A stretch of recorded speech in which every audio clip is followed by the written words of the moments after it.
Hi everyone, thank you so much for tuning to my channel and watching my YouTube video. This is Ask Val Questions and I'll give you guys an answer.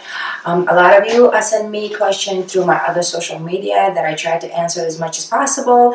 We take the most asked question and we answer you guys that question. The purpose of this channel is to, I feel like if we ask each other a question and we answer, we always learn from each other. Sometime when you watch a video, you might not gonna know, and then you hear somebody talking or answering the question, and you're like, oh yeah, I know what she or he talking about.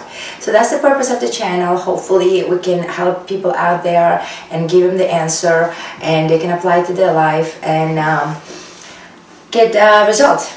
That's what the channel is about. For those of you who doesn't know me, I am a life coach and motivational speaker. I specialize on health and fitness, relationship, self-assessment, and stress management. Today's question came from Twitter. I get a lot of questions from Twitter, which is pretty cool, pretty awesome. How to reduce work stress. One of my favorite subjects to talk about. Because, oh my God, in today's society, all we do is work, work, work, work, work. It seems like everybody goes 120 miles an hour and nobody has the time to do anything else but work. And even when you come home, it's always to-do list to do. You want to make sure everything gets done, especially for people that are mom and dad, and myself, I'm being a mom, even though my kids are grown.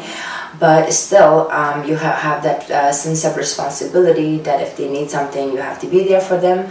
So it can get difficult. It can really get difficult between working and coming home. And then you have to worry about your health, and then you look and if you did work out today, if did you eat healthy today. So it can really put a lot of pressure on people and give them a stress at work as well. I used to work a lot. Never had a time for my fun timing to spend time with my family or my friends or even with myself. I used to go, and I neglected a lot of my activities, but it just made me a very sick and very anxious, and I wasn't functioning as well as I used to. So I have a lot of experience on that, and I work with my clients that are work a lot, and we create a schedule for them so they can not just be rich but wealthy and have a wealthy life, satisfied from all aspects of their lives. So that's what I do. Another thing that is very important when you're at work and you work a lot of hours or just 8 hours a day, it's very important to speak up. I notice that a lot of people, especially young generation, that they have a job and they go to work and their boss or their manager keep piling them up with a project, with the work, and this needs to be done, giving them a deadline, has to be done. And we just like take, we say okay, feeling that this is our job and we're supposed to do it, which is nothing wrong with that. You're supposed to do your job and you're supposed to do the best as you can. But if you feel like it's too much for you and you keep going and you know your capability that you cannot be able to finish the project or finish the work that they keep piling on you, you should speak up and talk to your boss and talk to your manager and tell them that, you know, I can't do it right now, I'm working on something else, and give them advice of somebody else can do it, or you can join with a team and somebody else can help you. So that would be a little less overwhelming on you than if you keep saying yes, yes, yes. So learn to speak, to say no once in a while, and if you do, it will give you a time to perform better on the job that you are actually doing, that you are supposed to do for the 8 hours, not so much adding on more to it just because you think you can do it and you can't, and you get a stress over it. The other thing that is very important you have to get is, and I know this is my experience, social support. Like a lot of us don't have a social support, meaning that our family, our friend, because when we go to work, even though we have our co-workers, and majority of the time we talk about work. And that can sometimes be stressful, and you work 8 hours a day and you come home, like I said, you keep going and doing other stuff, so you never get a break or chance to talk about work with your family or friend, just to vent. just to vent and tell them about your day. My daughter, she goes to work, and every time she comes from work, I try to give her at least 10 or to 15 minutes to just talk about work, whether it's good or bad. Almost always good, never bad, but I just listen to her, and that makes her feel better, knowing that somebody's there that she can talk to about work. Not only if she needs support, I can support her, and if you guys are lucky enough to have the family and friend that can support you, but at the same time, sometimes it's just good to just listen to them. And if you can get some social support around you, that's very helpful, that you can go home and talk to them before you start doing your do list or start a dinner or try to get involved with the kids. Just briefly talk about your work, how it is, and get it out of your chest, and that sometimes can reduce a lot of stress. Other thing that I find it very helpful, and the majority of my clients find it very helpful, you have to make time for your hobbies. And if you don't have a hobby, get in a hobby, because that is very important. And having a hobby is something that takes you away from everything else. You go to work, you come home, dealing with the family, doing all of that never gives you time for yourself, for something that you can do without feeling that it's work needs to be done. You can take your time and you can just enjoy it. Some people like cleaning, cooking, gardening, painting, and you got the idea. Myself, I like to garden, so in the summertime, I love gardening.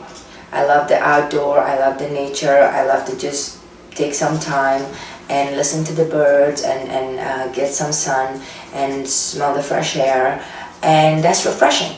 So try to do some hobbies. Find out some hobbies. If you don't have it, try things and find out what you like and what you don't like. And that's another stress relief from work that always works. So that's very important to do. Make sure that you come up with some sort of hobby to do. Time off. I know that when I started this career, I was very anxious and I was very excited, and I worked a lot. And I wanted to get everything done. And I didn't even care what time. I used to get up 3 o'clock in the morning. I still do. I still get up 3 o'clock in the morning, and I used to go to bed early because I was doing all these research. I was on the computer writing a blog, trying to get everything put together, which I'm still working on. And time would go by so fast.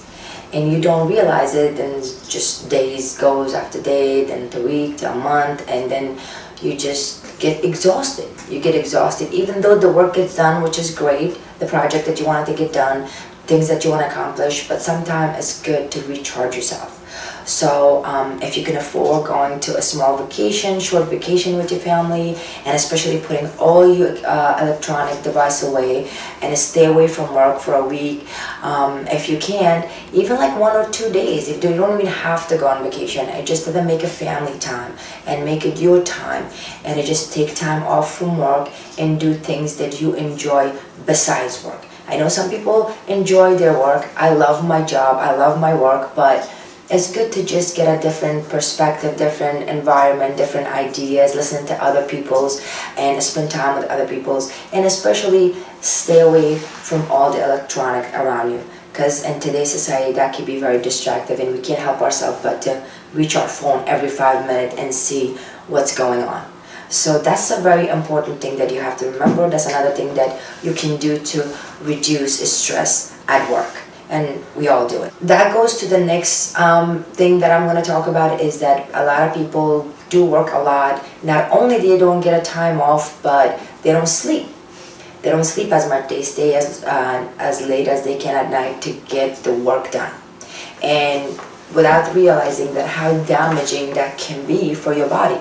I'm not going to go to the detail of how bad it is not to have enough sleep, because I'm pretty sure a lot of people know the basic fundamental of that.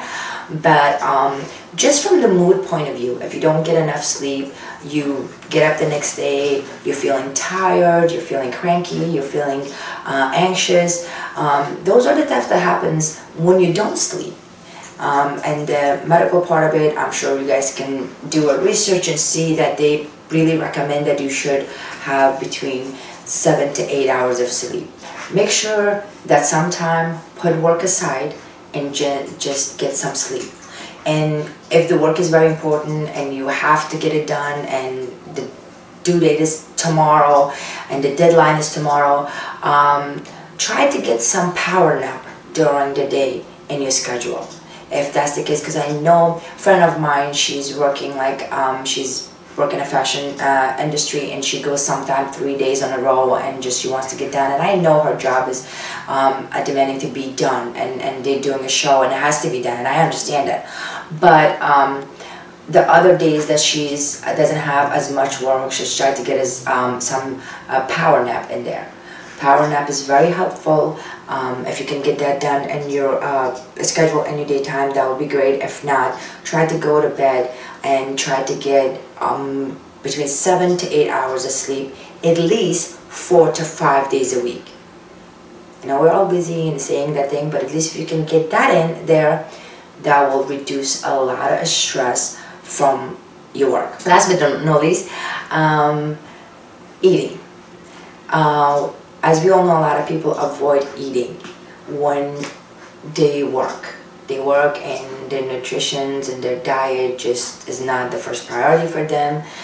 They get up and that 5 minute sleep that they're trying to do in the morning, they get that, and then they get up right away, put the clothes on, and then go to work without eating breakfast. I know my daughter does that all the time. She gets up like literally 20 minutes before going to work, and then she grabs a like toast or something or a fruit, and then she runs. And that's not really the way to start your day.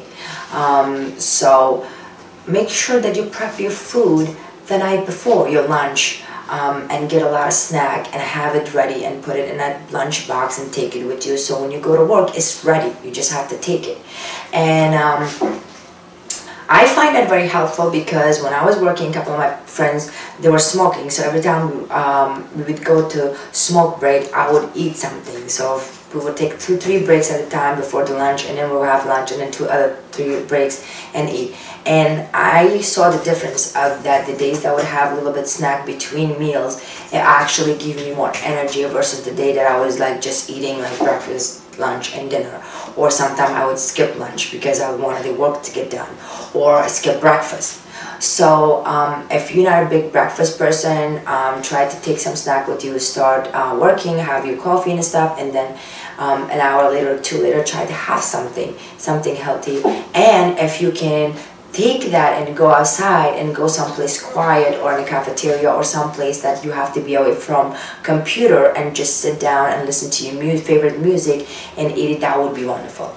But I know, unfortunately, a lot of people like to get their job done on their desk, and they eat on their desk, which is fine.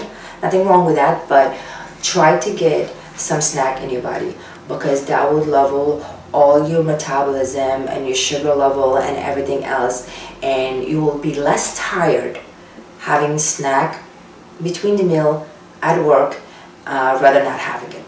So try those tips. I hope my answer helped you guys. Again, I thank you very much for sending all these questions, and most importantly, thank you guys so much for the support. We got tremendous support from my all social media, and in every video I try to do as much as I can, but I cannot thank you guys enough that for positive support that you guys sending me, the great messages that you guys sending me. And if you have any comment, any question, please leave it in the comment box.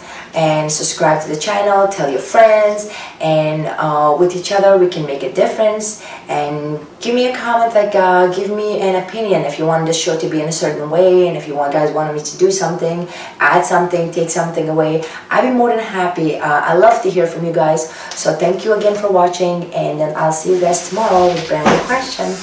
Have a great day, and don't stop dreaming.